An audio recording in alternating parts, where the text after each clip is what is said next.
Papa Benedicto XVI. Audiencia General, 14 de junio de 2006. La Iglesia existe en las personas. Andrés el Protóclito. Queridos hermanos y hermanas, en las últimas dos catequesis hemos hablado de la figura de San Pedro. Ahora, en la medida en que nos lo permiten las fuentes, queremos conocer un poco más de cerca también a los otros 11 apóstoles.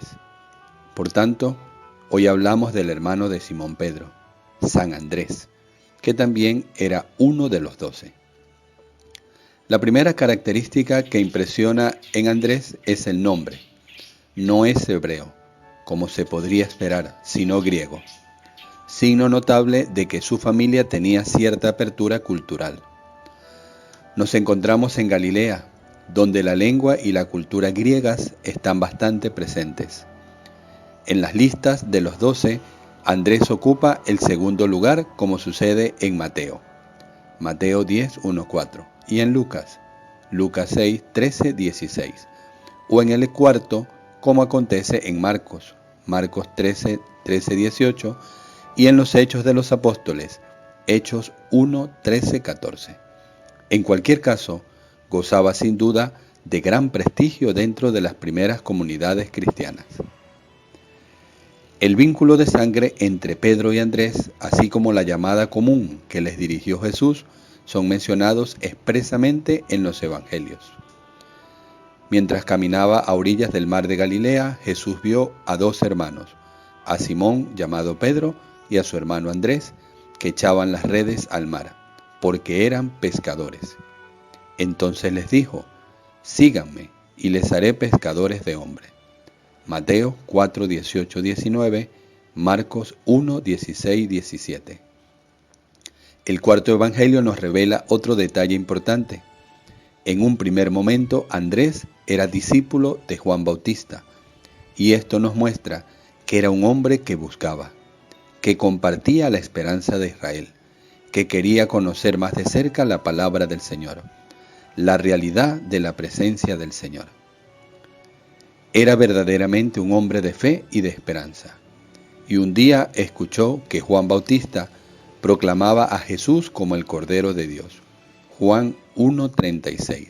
Entonces se interesó y junto con otro discípulo, cuyo nombre no se menciona, siguió a Jesús, a quien Juan llamó Cordero de Dios. El evangelista refiere: vieron dónde vivía y se quedaron con él. Juan 1:37, 39. Así pues, Andrés disfrutó de momentos extraordinarios de intimidad con Jesús. La narración continúa con una observación significativa. Uno de los dos que oyeron las palabras de Juan y siguieron a Jesús era Andrés, el hermano de Simón Pedro.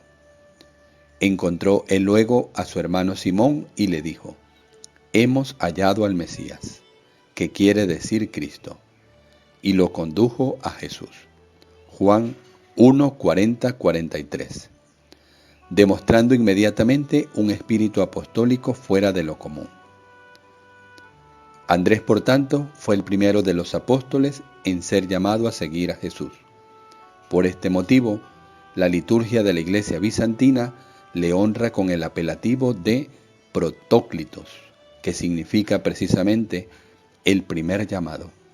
Y no cabe duda de que por la relación fraterna entre Pedro y Andrés, la Iglesia de Roma y la Iglesia de Constantinopla se sienten entre sí de modo especial como iglesias hermanas. Para subrayar esta relación, mi predecesor, el Papa San Pablo VI, en 1964, restituyó la insigne reliquia de San Andrés, hasta entonces conservada en la Basílica Vaticana, al obispo metropolita ortodoxo de la ciudad de Patras, en Grecia, donde, según la tradición, fue crucificado el apóstol. Las tradiciones evangélicas mencionan particularmente el nombre de Andrés en otras 3 ocasiones, que nos permiten conocer algo más de este hombre. La primera es la de la multiplicación de los panes en Galilea, cuando en aquel aprieto Andrés indicó a Jesús que había allí un muchacho que tenía 5 panes de cebada y 2 peces, muy poco, constató, para tanta gente como se había congregado en aquel lugar. Juan 6, 8, 9. Conviene subrayar el realismo de Andrés. Notó al muchacho. Por tanto, ya había planteado la pregunta. Pero, ¿qué es esto para tanta gente? Juan 6, 9. Y se dio cuenta de que los recursos no bastaban. Jesús, sin embargo, supo hacer que fueran suficientes para la multitud de personas que habían ido a escucharlo. La segunda ocasión fue en Jerusalén. Al salir de la ciudad, un discípulo le mostró a Jesús el espectáculo de los poderosos muros que sostenían el templo. La respuesta del maestro fue sorprendente. Dijo que de esos muros no quedaría piedra sobre piedra.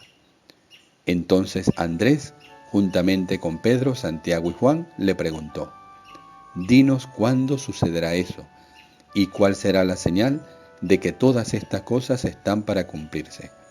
Marcos 13, 1, 4. Como respuesta a esta pregunta, Jesús pronunció un importante discurso sobre la destrucción de Jerusalén y sobre el fin del mundo, invitando a sus discípulos a leer con atención los signos del tiempo y a mantener siempre una actitud de vigilancia. De este episodio podemos deducir que no debemos tener miedo de plantear preguntas a Jesús, pero a la vez debemos estar dispuestos a acoger las enseñanzas, a veces sorprendentes y difíciles, que Él nos da. Los evangelios nos presentan, por último, una tercera iniciativa de Andrés. El escenario es también Jerusalén, poco antes de la Pasión, con motivo de la fiesta de la Pascua. Narra San Juan: habían ido a la ciudad santa también algunos griegos, probablemente prosélitos o personas que tenían temor de Dios, para adorar al Dios de Israel en la fiesta de Pascua. Andrés y Felipe, los 2 apóstoles con nombres griegos, hacen de intérpretes y mediadores de este pequeño grupo de griegos ante Jesús. La respuesta del Señor a su pregunta parece enigmática, como sucede con frecuencia en el Evangelio de Juan, pero precisamente así se revela llena de significado. Jesús dice a los 2 discípulos y a través de ellos al mundo griego: ha llegado la hora de que sea glorificado el Hijo del Hombre. En verdad les digo, si el grano de trigo no cae en tierra y muere, queda él solo, pero si muere, da mucho fruto. Juan 12, 23, 24. ¿Qué significan estas palabras en este contexto? Jesús quiere decir: sí, mi encuentro con los griegos tendrá lugar, pero no se tratará de una simple y breve conversación con algunas personas impulsadas sobre todo por la curiosidad.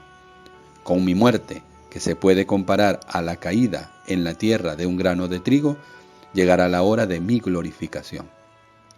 De mi muerte en la cruz surgirá la gran fecundidad, el grano de trigo muerto, símbolo de sí mismo crucificado, se convertirá con la resurrección en pan de vida para el mundo. Será luz para los pueblos y las culturas.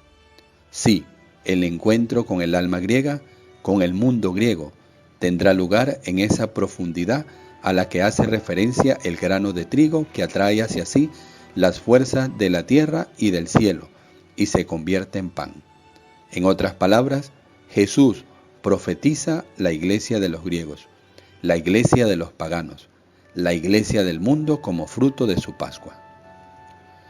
Según tradiciones muy antiguas, Andrés, que transmitió a los griegos estas palabras, no solo fue el intérprete de algunos griegos en el encuentro con Jesús al que acabamos de referirnos, sino también el apóstol de los griegos en los años que siguieron a Pentecostés. Esas tradiciones nos dicen que durante el resto de su vida fue el heraldo y el intérprete de Jesús para el mundo griego. Pedro, su hermano, llegó a Roma desde Jerusalén, pasando por Antioquía, para ejercer su misión universal. Andrés, en cambio, fue el apóstol del mundo griego.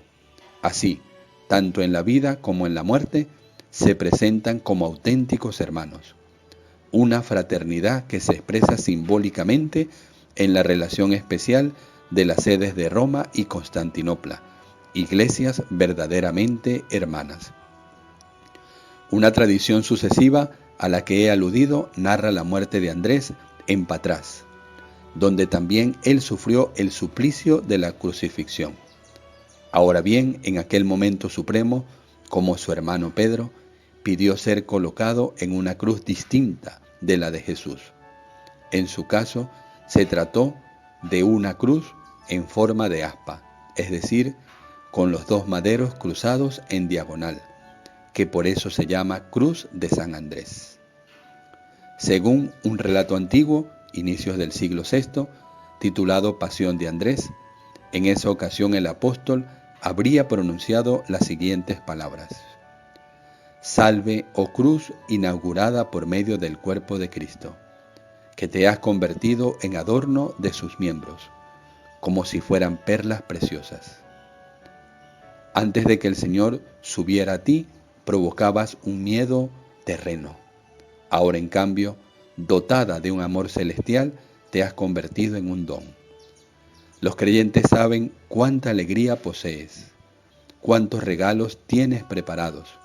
Por tanto, seguro y lleno de alegría, vengo a ti para que también tú me recibas exultante como discípulo de quien fue colgado de ti. Oh cruz bienaventurada, que recibiste la majestad y la belleza de los miembros del Señor. Tómame y llévame lejos de los hombres y entrégame a mi Maestro, para que a través de ti me reciba quien por medio de ti me redimió. Salve, oh cruz. Sí, verdaderamente salve. Como se puede ver, aquí hay una espiritualidad cristiana muy profunda, que en vez de considerar la cruz como un instrumento de tortura, la ve como el medio incomparable para asemejarse plenamente al Redentor, grano de trigo que cayó en tierra. Debemos aprender aquí una lección muy importante.